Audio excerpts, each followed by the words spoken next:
Contrasting approaches to environmental management issues reflect a diversity in values among communities and stakeholders. These values are shaped by a multitude of factors, including cultural and societal background, economic status, education, gender, and even by region. These contrasting approaches are evident throughout land management issues the world over, but few are more poignant an example than bushfire management practices in Australia.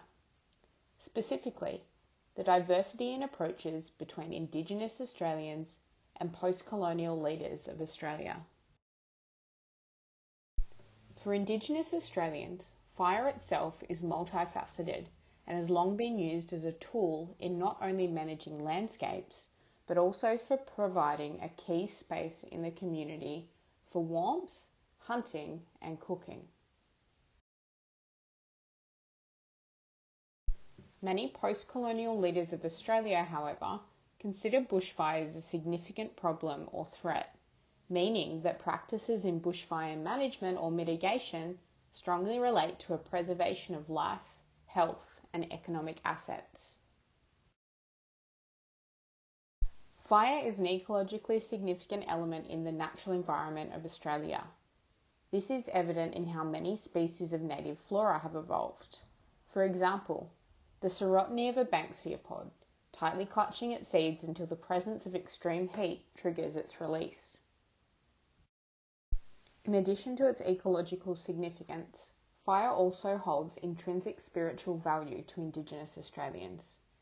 It is a part of the landscape and a part of the culture, which is heavily focused on the interconnectedness of physical, social, and spiritual systems of belief. Indigenous Australians employ what are known as cultural fire practices as a means of caring for country. Fire was a key tool that was used for clearing pathways, encouraging growth of traditional foods and flora, hunting, cleaning, waste reduction, and reducing fuel loads. Fire is also considered to be an important spiritual tool, being used for ceremonial purposes, including what we accept in a modern-day context as smoking and welcome to country ceremonies. Fire was used to unite communities who would gather fireside to hear stories and learn dance practices of importance to their country. The significance of fire to Indigenous Australians has an enduring presence which is strongly evident by its frequent reference in Indigenous art and stories. Alongside this significance has developed a lasting respect for the capabilities of fire, one that has undoubtedly influenced their bushfire management practices.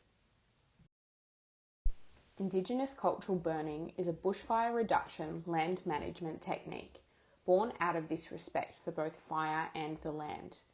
It is a means of caring for country, which involves the frequent application of quick and cool burns that are self-extinguishing. Cultural burning employs local Indigenous knowledge to decide where and when to burn, but commonly these cool fires are ignited of a night or early morning. These fires burn slowly in small patches, allowing time for fauna to flee and making it easier to control.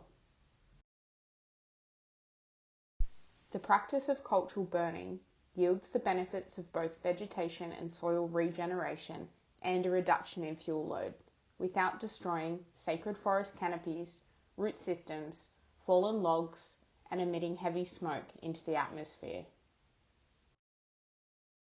For a long period of time post-colonial settlement, Indigenous burning practices were lost with the displacement of people from country. This led to changes in fire regime and vegetation composition in the landscape. The uprise of migration to Australia saw in a new era in bushfire management, one with very different motivations. Fire again was employed as a tool, however, was this time used to clear land for agricultural crops and pastures. Aside from this, fire was viewed as a force of destruction, posing a threat to civilization and the very same crops it was used to clear. Bushfires increased in size and intensity in the years following colonial settlement, and throughout 1851 were reported to have affected a quarter of Victoria. The government began to see bushfires as a growing threat to economic development and assets. This is when bushfire management became a subject of inquiry and subsequently a political issue. Non-Indigenous bushfire management practices today include what is known as prescribed burning or hazard reduction burning. This is a highly regimented practice which involves long-term strategic planning, risk management, consultation and communication prior to any burns being implemented.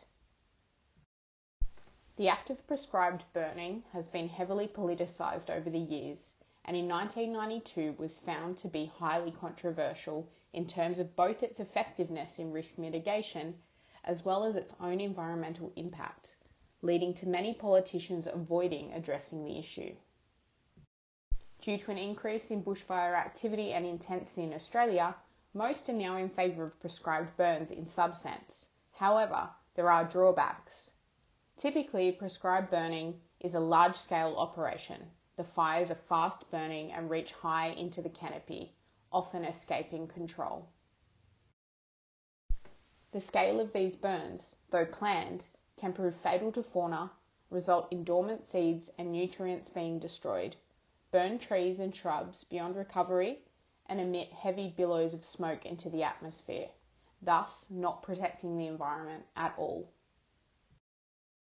While semblances of these varying approaches have a similar logic in mind, that a reduction in fuel correlates to a reduction in bushfire intensity, the executions differ wildly, and the drivers of these actions come from two very different places.